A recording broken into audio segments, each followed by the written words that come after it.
Henry and Gordon were lonely when Thomas left the yard to run his branch line. They missed him very much. They had more work to do and had to fetch their own coaches. They didn't like that.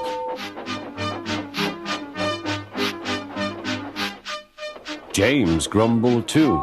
"We get no rest, we get no rest," they all complained. But the coaches only laughed. "You're lazy and slack, you're lazy and slack," they answered. Altogether, the engines were causing the Fat Controller a great deal of trouble. The big stations at both ends of the line each have a turntable.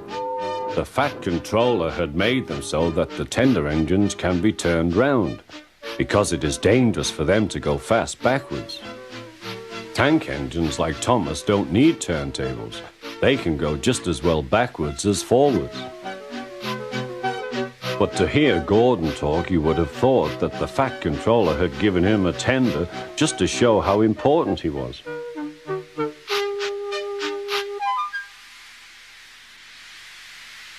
"You don't understand, little Thomas. We tender engines have a position to keep up.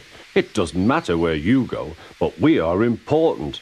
And for the Fat Controller to make us shunt trucks, fetch coaches, and go on some of those dirty sidings, it's not the proper thing." Thomas chuckled and went off with Annie and Clarabelle. "Disgraceful," Gordon hissed as he ran backwards to the turntable. The turntable was in a windy place close to the sea, and if he was not on it just right, he put it out of balance and made it difficult to turn. Today, Gordon was in a bad temper, and the wind was blowing fiercely. His driver tried to make him stop in the right place, but Gordon wasn't trying. The fireman tried to turn the handle, but Gordon's weight and the strong wind prevented him. "It's no good," they said at last. "Your tender upsets the balance. If you were a nice tank engine, you'd be all right. Now you'll have to pull the next train backwards."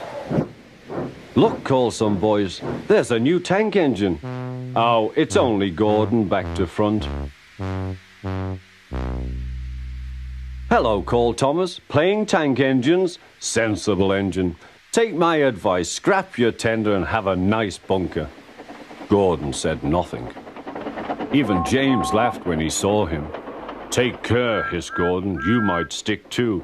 "No fear," chuckled James, "I'm not so fat as you."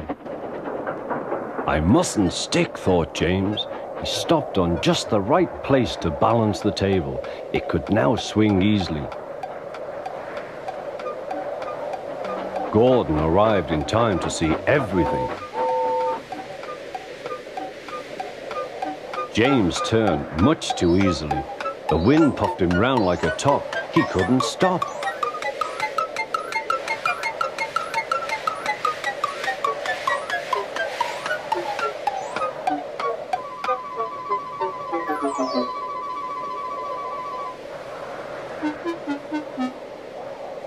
"Well, well," said Gordon, "are you playing roundabouts?" Poor James, feeling quite giddy, rolled off to the shed without a word.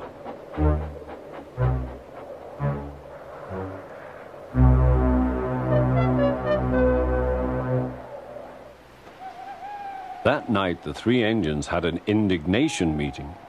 It's shameful to treat tender engines like this.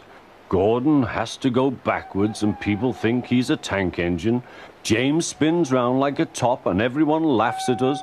And to add to that, the Fat Controller makes us all shunt in dirty sidings. Blech! "Listen," said Gordon. He whispered something to the others. "We'll do it tomorrow. The Fat Controller will look silly." The engines had decided to go on strike.